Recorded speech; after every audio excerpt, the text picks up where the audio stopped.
Deep ফ্রিজের মধ্যে নারকেল রাখুন আর দেখুন কি হয়। ডিপ ফ্রিজের মধ্যে নারকেল রাখলে বিশেষ এক জিনিস বের হবে, যেটা বিক্রি করে আপনি রাতারাতি কোটিপতি হয়ে যেতে পারবেন খুব সহজে। আপনি নিজেও কল্পনা করতে পারবেন না ডিপ ফ্রিজে নারকেল রাখলে কি হয়, সেটা দেখলে তো আপনি চমকে যাবেন। জন্য তো সবার আগে আমাদের নারকেল লাগবে। আমি একটা নারকেল দিয়ে আপনাদের সমস্ত প্রসেসটা দেখিয়ে দেবো। আপনারা ইচ্ছে করলে কম বেশি নারকেল রাখতে পারেন। নারকেলটা ডিপ ফ্রিজের মধ্যে রেখে দিতে হবে 2 দিন। ডিপ ফ্রিজের মধ্যে নারকেল যদি 2 দিন না রাখা হয় তাহলে কিন্তু এই জিনিসটা একটু কম বের হবে, সেক্ষেত্রে আপনার অনেক টাকা লস হয়ে যাবে। 2 দিন পরে নারকেলটা বের করে এভাবে আমি একটা হাতুড়ির সাহায্যে ভেঙে নিচ্ছি। এটা হচ্ছে খুব সহজে হাতুড়ি দিয়ে ভাঙা যায়, আর হাতুড়ি দিয়ে ভাঙার পরে দেখবেন ভিতর থেকে একটা দারুণ মজার জিনিস বের হবে, যেটা দেখলে আপনি নিজেও চমকে যাবেন। হচ্ছে নারকেলের পানি। নারকেলের পানিটা জমে গেছে আর আমি এখন একটা সম্পূর্ণ নারকেলের পানিটা এভাবে বের করার জন্য আমি একটা পাত্রের মধ্যে পানি দিয়ে রেখেছি, আর সাইড থেকে একটু একটু পানি দিয়ে দিচ্ছি যেন নারকেলের থেকে আস্ত করে এই নারকেলের পানিটা বের হয়। নারকেলের পানিটা এখন আর আমি গলাবো না, একটা সাইডে বাটিতে রেখে দেবো। আর এখন যে প্রসেসটা দেখিয়ে দিচ্ছি সেটা আপনারা যদি নতুন নতুন ব্যবসা শুরু করেন তাহলে কিন্তু খুব সহজে কুড়ানি ছাড়া নারকেল এভাবে একটা চামচের সাহায্যে আলতো করে ধরে খুঁচা দিলেই উঠে যাবে। যেহেতু নারকেল থেকে যে বিশেষ জিনিসটা বের হবে সেটা দিয়ে আমি ব্যবসা করব, তার জন্য কম খরচে কিন্তু প্রথমেই ব্যবসাটা শুরু করতে হবে। এভাবে নারকেল চামচের সাহায্যে তুলে নিয়ে পিলারের সাহায্যে উপরে চামড়ার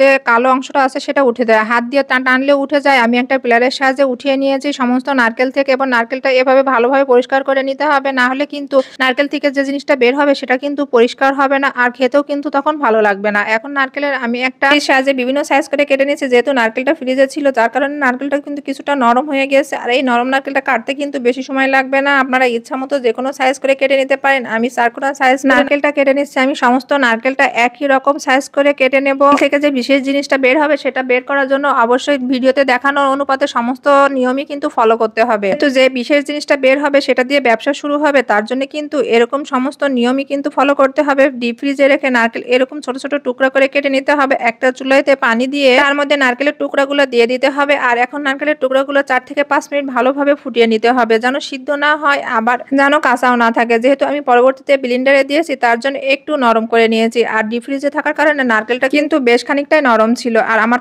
সমস্ত প্রসেস কত সহজে হয়ে গেছে যে নারকেলের পানিটা এখনো গলেনি। নারকেলের পানিটা এখানে দিয়ে দিচ্ছি, আর সামান্য পরিমাণ পানি দিয়ে আমি ব্লেন্ডারের সাহায্যে ভালোভাবে পেস্ট করে নিচ্ছি। এটা কিন্তু একটু সময় নিয়েই করতে হবে। আর খোলার পরে দেখেন কতটা দুধ বের হয়েছে নারকেল থেকে। এখন একটা ছাঁকনির সাহায্যে এভাবে এখন যে ভিতর থেকে সমস্ত দুধ বের করে নিতে হবে। হাত দিয়ে চিপলেও দেখেন দুধ বের হয়ে যাচ্ছে, আর এরকম একটু আলতো করে ধরলে নিচে কতটা দুধ জমে বের হয়ে যাবে। নারকেল থেকে এত বেশি দুধ বের হবে যা এই প্রসেস ছাড়া অন্য কোনো প্রসেস থেকে এত দুধ বের হবে না। নারকেলের উপরে যে খোসার অংশটা আছে এটা আমি শুকিয়ে বিভিন্ন খাবারে ব্যবহার করব, আর এটা কিন্তু বাজারে অনেক চড়া দামে বিক্রি করা হয়। এখন আপনাদেরকে দেখিয়ে দেবো নারকেল থেকে যে বিশেষ জিনিসটা বের হয়েছে সেটা হচ্ছে নারকেলের দুধ। একটা নারকেল থেকে কতটা দুধ বের হয়েছে এটা দিয়ে দামি দামি খাবার তৈরি করা হয়, আর এই নারকেলের দুধটা কিন্তু বাজার থেকে অনেক চড়া দামে কিনে নিয়ে আসতে হয়। সুপার শপগুলোতে নারকেলের দুধ কিন্তু অনেক চড়া দামে বিক্রি করে। এই দুধ বিক্রি করে রাতারাতি কোটিপতি হয়ে যেতে পারবেন খুব সহজে।